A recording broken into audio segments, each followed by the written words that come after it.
Hi mga beb! Lones na nga na naman kayo, mapapasaw ka talaga. Lones na nga na naman kaya mapapawaw ka talaga. Wow! Today's video nga pala is maglilinis ako ng bahay. Pero grabe mga bebs, ang daming hugasan. Nakakainis. Sa part na yan, kinuha ko na nga pala yung mga hugasan para makapaghugas na nga ako. Yung mga hugasan nga pala nakikita nyo, ayan yung nagkainan namin kagabi. Hindi nga pala ako nakapaghugas kagabi, gawa nga ng madaming ginagawa, kaya ngayon na lang ako maghuhugas. Pero di ko sukat akalain mga vebs, ang dami nga pala mga hugasan. Nakakainis, mapapakamot ka na lang talaga. Pero mga bebs, ako lang ba yung taong nagagawa yung lahat ng mga gawaing bahay kapag wala kang kasama, yung walang nagre-reklamo, ganun, 'di ba? Pagkatapos ko nga pala mahugasan, binalik ko na yung mga plato sa mga lalagayan, ayan, para maging malinis naman tignan. After ko nga mailagay mga bebs, ito na yung itsura, 'di ba? At ayan, nagmukhang bahay na rin. After ko nga parang maglinis sa kusina, dito naman ako sa may sala para maging malinis naman. At ang daming mga alikabok mga bebs. Short story nga pala mga bebs, wala akong magawa sa bahay, wala naman kaming pasok, kaya ako yung naglinis sa bahay. Ako nagkaroon ng time sa paglilinis sa bahay, wala akong kasama sa bahay. So ayun, ginawa ko maglinis, ganyan. Para naman maging malinis kahit papaano, maging bahay yung itsura, para hindi maging impyerno ba?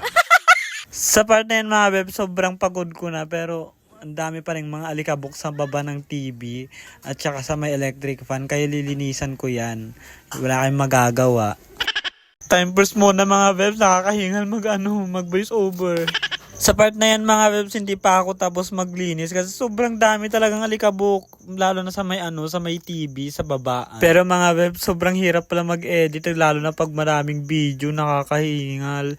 Pero go lang laban sa sarili para sa pamilya naman, 'di ba? Sabi nga nila kung may pangarap ka, magtsatsaga ka. Pero go. Sa part na yan nga pala, marapos na akong maglinis, ayan. Pagkatapos ko maglinis, dito naman ako sa may TV. Ang daming kasi mga libro na nakatambak. Di ko alam, mga libro ka pa yan nung mga high school pa ako. Nga pala namin nilalagay yung mga libro, papel, mga notebook para hindi siya magwara-wara. Oo, inilokano. Na yan mga bebs, nalapos ko nang maglinis. Ayan, sobrang linis na, di ba? Wow! After ko maglinis, dito naman ako sa may kwarto ko, madami pala akong mga damit na hindi pa natutupi nung Biyernes. Linabahan ko pa yung Biyernes. Ayan, natapos ko na siya. After ko nga pala magtupi mga bebs, pumunta naman ako sa may likod para kukunin ko yung walis para maglilinis ako sa likod. Oo, mali pa nga.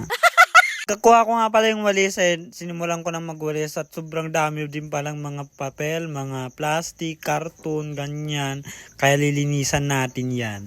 Short story again mga bebs, kaya pala madami akong mga lilinisan sa bahay kasi wala kami sa bahay ng 2 days na nagpunta kami sa may Santa Ilocos Sur. Nagpunta kami doon para naman makatulong ako kay Papa sa paglalako, 'di ba? Para wag tayong maging pabigat sa buhay ba. At sa bandang yan nga pala mga bebs, natapos ko nang malinisan yung likod, kaya isusoli ko na yung walis, ayan.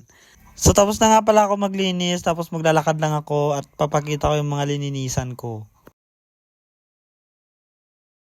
Wow!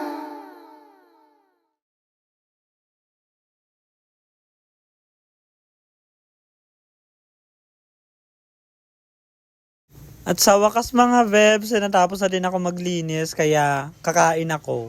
Kain nga pala ako ngayon, ang ulam ko nga pala yung galonggong, tsaka bulog, yung dila-dila sa Ilocano, yung red. Since natapos na ako maglinis, kaya may time na akong kumain, kaya ito yung ulam ko na sinasabi ko sa inyo. Yan yung red na yan, sobrang tamis niyan, sarap niyan. Tapos tira lang namin kagabi yung galonggong, kaya kinain ko na, sayang 'di ba? Pagkatapos ko nga palang kumuha ng kakainin ko, ayan, flex ko muna. At saka pupunta na tayo, kakain na tayo. Grabe yung pawis ko mga bebs. Pagkakuha ko nga pala yung plato ko, ayan, pupunta na ako sa kwarto ko para kakain. Pero may kasama akong bata, be. Yung batang kasama ko nga pala, kapitbahay din namin. Anak siya ng kapatid ng mama ko. Ayan siya, si Ilan. Hi.